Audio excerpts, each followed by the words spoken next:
I've been here. We're near Lake Louise in Banff National Park. We're here by the tea house at Lake Agnes.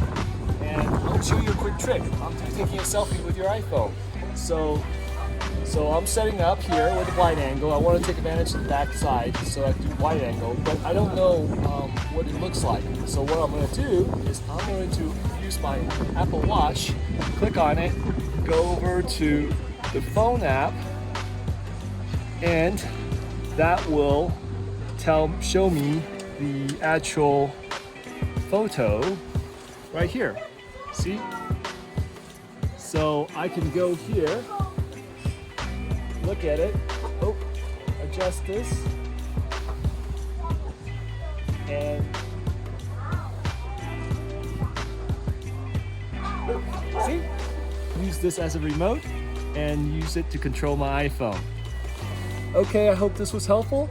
I'll see you next time. Bye.